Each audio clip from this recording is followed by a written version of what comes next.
Souviens-toi au début avec Sakura. Ouais, t'es inutile. Ouais, tu sers à rien. Ouais, tu saoules. Oh là là, t'es moche. Oh, t'es moi, ton front, il est balèze. On dirait la piste d'atterrissage de Charles de Gaulle. Et moi, ta poitrine, on dirait un panini. Parle pas avec moi, t'as le même front que Krillin. Ton gros crâne, on dirait une boule de mammouth. Bref, il faisait que de l'enchaîner.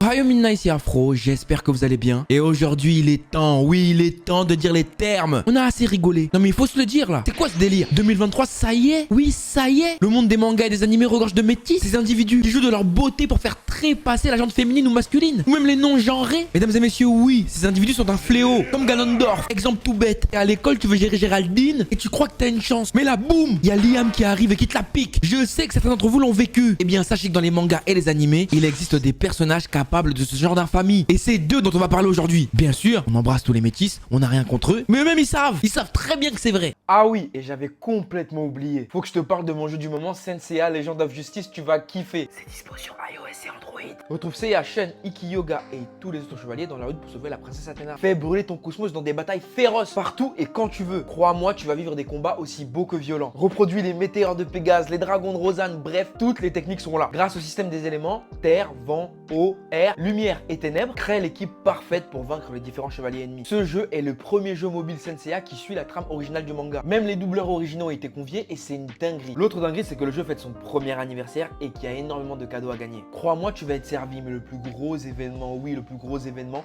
c'est qu'il y a Seiya God Close qui arrive et ce spécialement pour l'occasion. Tu te rends pas compte, c'est un truc de fou. Retrouve Seiya dans une toute nouvelle armure aux possibilités infinies. Sa nouvelle technique, le Pegasus Suisenken, est 100 fois plus puissante que le Pegasus Ryusenken original. Dès qu'il utilise cette capacité, on le voit rassembler de nombreux Pegasus Ryusenken pour terrasser ses ennemis. Cherche pas, c'est actuellement le personnage le plus puissant du jeu. Il s'adapte à n'importe quelle équipe, bref, c'est le personnage à avoir. Et ce pour les anciens comme les nouveaux joueurs. Il est juste trop fort. Et je te l'ai dit au début, c'est les 1 an du jeu. Crois-moi qu'il y a d'autres cadeaux à obtenir. Des célébrations anniversaires auront lieu pendant 2 semaines avec du contenu exclusif. Donc tant que vous participez à l'event, et c'est très important, vous allez obtenir des cadeaux. Mais vous bénéficiez aussi de 1000 tirages, pas 1, pas 2, pas 10, 1000 tirages afin d'obtenir Seiya. C'est trop, vous n'aurez pas d'excuses pour Seiya God Close. Faites ressurgir vos souvenirs d'enfance et venez faire brûler votre cosmos dans Senseiya la légende de la justice. C'est dispo sur iOS et Android et tous les liens sont dans la description, je compte sur vous. Allez, on se voit dans le jeu. On commence avec le premier personnage de ce top. Et on va parler de Kurapika de Hunter x Hunter. Chevelure soyeuse, regard ténébreux, des problèmes familiaux, pas de daron, pas de daronne, trouble de la personnalité. Kurapika remplit toutes les cases du métis parfait, beau gosse, il fait trembler les Fimbi. Depuis petit peu, il s'est mangé aucun râteau. Petit déjà en primaire, quand il jouait aux filles attrape les garçons, toutes les filles voulaient l'attraper lui. Au collège, c'est ce genre de bout qui recevait des mots. Des meufs passaient par leur copine qui elle-même était amoureuse de lui pour lui donner des lettres. Ne laisse jamais un Kurapika entrer dans ton foyer parce que lui, comme je te l'ai répété précédemment, il est dans les ténèbres. Les meufs aiment bien les bougs un peu ténébreux, qui ont un passé sombre et tragique. Et Kurapika, il en a un. Il coche toutes les cases. Famille assassinée, en quête de vengeance. Il parle pas beaucoup. Il travaille pour la mafia, donc il a v'là l'étal. Il roule dans des gros gamos. Kurapika, quand il gère une meuf, il la rappelle pas. C'est une fois, un coup KO. Y'a pas de ouais bébé, non. Une fois. Après, il bloque son numéro. Ce personnage est démoniaque. Est-ce que t'as déjà vu Kurapika avec une meuf? Non, parce qu'il a pas de meuf. Il les met de côté. Belek, il est dans les gars aussi, on sait pas. Ce serait son choix, hein. On ne juge personne ici. Mais en tout cas, une chose est sûre et certaine. Si je devais lui donner une note de métis, ce serait 8 sur 10 directement. Et en plus de ça, on va même donner des prénoms de métis. Kurapika, son prénom de métis, c'est Wesley. Voilà. Donc maintenant, quand vous voulez parler de Kurapika, appelez-le Wesley. Et vous connaissez un métis qui s'appelle Wesley. S'il y a des Wesley dans les commentaires, écrivez-le. Je serais curieux de savoir si vous êtes métis ou pas. Et je profite de ce moment pour rappeler qu'à 10 000 likes sur cette vidéo, je vais faire un top inédit. Même moi, j'ai chaud de le faire. Mais je pense qu'on peut rigoler dans le respect et l'amour. Parce que c'est important. Et on va aussi dénoncer. Oui, on va dénoncer 5 personnages homophobes dans les mangas et les animés. Bien sûr, je n'adhère pas à ce concept. C'est pour ça qu'on va le dénoncer. Parce qu'il y en a. Et quand je vous les dire, vous allez dire, mais oui, Afro, mais oui, mais c'est vrai. Mais c'est clair. Pourquoi on n'y a pas pensé plus tôt? Comme d'habitude, tu sais, vous me prenez pour un zinzin. Mais c'est ça que vous aimez. Allez, let's go. Bref, personnage suivant. Qui c'est dans Kuroko no Basket? Mes basketteurs, c'est comment? Mes basketteurs, c'est comment? Vous savez, arrêtez. Il y a beaucoup trop de tismés dans le basket. Qui c'est votre représentant direct? Regard malicieux. On n'a jamais vu ces darons. On sait pas s'ils sont là, si son père est parti acheter du lait ou pas. Mais en tout cas, avec les Fimbi, on sait qu'il est actif. Galant, attentionné, boucle d'oreille sur le côté. Qui sait a rendu des Fimbi complètement zinzin de lui. Oui, ayant reproduit le schéma familial de sa maison, avec un père absent qui trompait sa mère. Qui sait a trompé Géraldine, Mathilde, Sonia, Émilie, Nathalie. Il est tellement beau gosse qu'il a réussi à gérer la prof d'espagnol. Rien ne lui résiste. Il est dangereux, il est plus dangereux que Kurapika. Parce que lui, il assume qui il est. En plus, basketteur, vous savez, il est pas de grand. Les meufs, elles aiment trop les boucs grands. Mais le ref, on sent qu'il a des carences. Ça se voit même dans son basket. Tellement il a pas de figure masculine chez lui sur qui s'appuyer, il passe son temps à copier. Il copie toutes les capacités de ses bougs. Ça, c'est les effets secondaires du lait, ça. Les darons, arrêtez d'aller acheter du lait sans revenir. Revenez. Le Lidl, il est à côté, toi, tu veux pas rentrer. Oh, quel bail. Non, c'est pas gentil. Vraiment pas gentil. Pour moi, qu'ici, on est déjà à 12 sur 10. Je te le dis. Cet homme est dangereux. Faut l'enfermer. Son prénom de métis à lui, c'est Maël. Voilà, comme ça, on sait, tout le monde sait. Les Maël, on est ensemble. Mais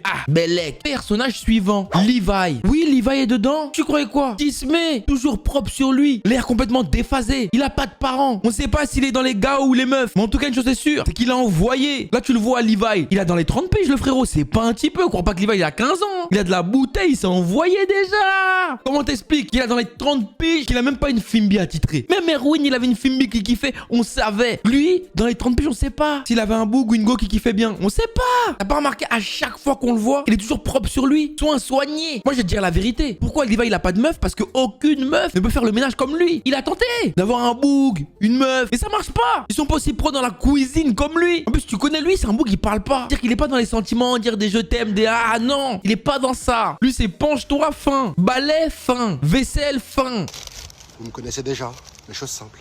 Et moi, je le soupçonne d'avoir rencontré quelqu'un de bordélique plusieurs fois. Ce qui l'a saoulé et l'a directement forcé à enchaîner des relations d'un soir. Oui, vos personnages d'animé vont mal. Vous êtes là, vous les kiffez. Ouais, moi, je veux bien être avec Levi. T'es malade. Levi, il va te faire du mal. Il va briser ton petit cœur. Tu vas aller chialer là-bas. Faut pas venir chez nous. En plus, il fait 1m50 allongé comme une canette de Red Bull. Et le petit tape des gens. Cet homme est toxique. 15 sur 10. Redon de Tismé, Nolan. Oui. Et en vrai, je me rends compte, je suis un fou de mettre des blasts de Tismé. Purée, moi, faut m'enfermer. Hein.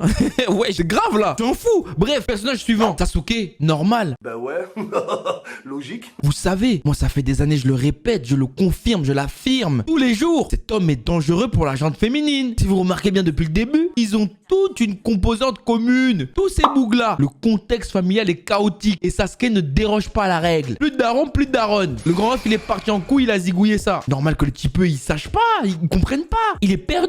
Il a pas eu tous les briefs, tous les dossiers. Déjà petit en primaire, il allait sous les cabanes pour faire bisous à des filles. Quand ça jouait aux filles, attrape les garçons. Toutes les filles couraient vers lui. Elle laissait les autres en chien, les Naruto, tout ça en chien. Tout pour lui. Arrivé à l'académie, il a commencé déjà à galoche des Fimbi. Mais on savait pas. Il faisait genre le Itachi, ouais, je marche, je calcule personne. Non, non, il était dedans. À cause de lui, il y a des meufs, elles ont des réputations dans la teusterie. C'est une dinguerie. Non, mais rendez-vous compte, je crois que vous minimisez le bail là. C'est très très grave ce qui se passe. En plus, lui, c'est un sorcier. Parce qu'il fait de la psychologie inversée. Souviens-toi au début avec Sakura. Ouais, t'es inutile. Ouais, tu sers à rien. Ouais, tu saoules. Oh là là, t'es moche. Oh, t'es moi, ton front, il est balèze. On dirait la piste d'atterrissage de Charles de Gaulle. Et moi, ta poitrine, on dirait un panini. Parle pas avec moi, t'as le même fond que Krillin. Ton gros crâne, on dirait une boule de mammouth. Bref, il faisait que de l'enchaîner. Mais ça, au lieu de dégoûter Sakura, ça a fait l'effet inverse. Elle était encore plus dans lui. Cette même technique, il la refera avec Karine. Oh, tu sers à rien. Tu me colles. Ton gros visage, on dirait un frisbee géant. T'as le même sourire que Zekeri. Tout ça là. Karine a kiffé. Et vous-même, vous savez combien de fois il a attrapé dans les forêts, dans les aventures. Jusqu'à carrément, il y avait de l'ADN de Karine sur les lunettes de sa fille Sarada. Genre, ouais, elle a été accouchée là-bas. Mais arrête ça. Arrête ça. Ne prenez pas pour des bêtes. On sait tous ici que voilà. Il a envoyé Sakura, il a envoyé Karine. Ah, ça se trouve même. Il avait un enfant avec Karine et elle a pas gardé. Mais bref, pour revenir sur le fait de son intismé, le frérot, il a failli buter sa fille, sa propre fille. Dans Boruto, souvenez-vous. Flashback.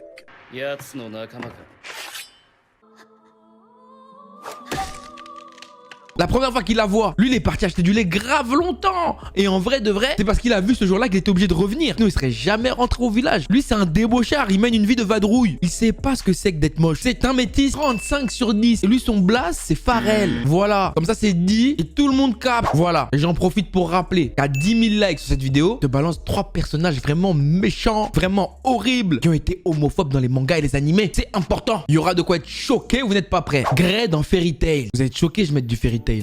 Bientôt on va regarder en stream. N'hésitez pas à rejoindre la chaîne Twitch Afro Roshi. Le lien est en description. Les streams vont bientôt reprendre. Mais là pour le moment parlons de Grey. Pas de parents. Toujours cette composante est importante. Il n'écoute personne. Toujours là à montrer ses pecs, à traîner à moitié à poil. Il y a trop de meufs qui le kiffent. Regardez Jubia par exemple. Rubia, Loubia, on sait même plus comment elle s'appelle la meuf. Vous avez vu comment elle est sur lui, ça date. Vous croyez qu'il a pas envoyé? Il l'a envoyé. Il a moussé ça. Et il fait genre devant les boucles de Fairy Tail, ouais y a rien. Mais on sait que t'as envoyé. Lui comparé aux autres, comme il est pas très intelligent, intelligent, il joue de ses charmes directement. Pec, apparent, ça change tout. Il y a des meufs, elles aiment trop les tablettes de chocolat. T'es mal les pecs du refrain, t'es mal les abdos. Il aurait même pu gérer Lucie, hein. Peut-être même Erza l'appelle pour des services en particulier quand Jelal il est pas là. Déjà, forcément, un mec qui aime trop se dessaper, c'est un mec qui aime trop, tu vois. Donc forcément, il devait être dans cette liste. J'ai pas grand chose à rajouter pour lui, hein. Je pense que c'est clair. Les fans de Fairy Tail, vous me direz si j'ai abusé ou pas. En tout cas, 16 sur 10 pour lui. C'est interdit de se balader comme ça dans la street. De la pudeur. On s'appelle les keufs, hein. Et lui, Wilfried, ça lui va bien. Donc on va l'appeler Wilfried. Et il est temps de passer au dernier. Et pour ça, s'il vous plaît, j'ai invoqué le personnage que vous attendez tous. Je pense que si je le mets pas dans ce top en premier, vous allez me traiter. Donc je vais le faire tout de suite.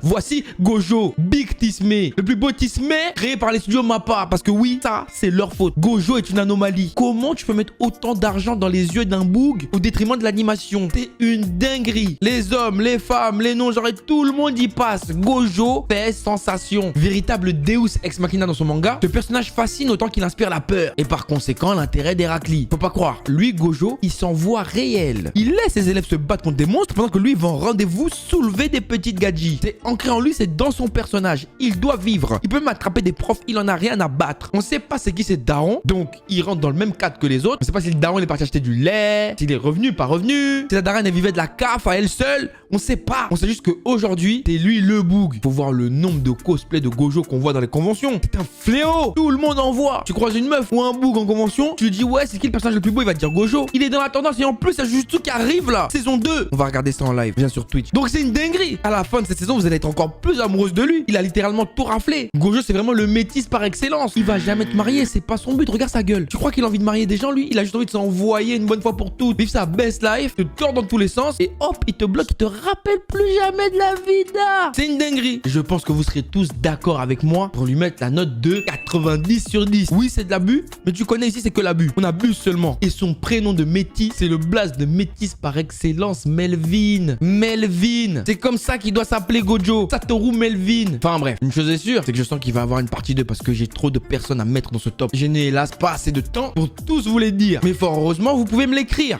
vous, en commentaire, et je me ferai une joie de vous lire. Bien évidemment, dans cette vidéo, on a généralisé, on a extrapolé, on a grossi les traits. Le but ici n'est d'offenser personne, mais juste de rigoler. Et j'espère que vous aurez au moins lâché un sourire sur cette vidéo. C'était Afro, je vous dis à bientôt. Bisous.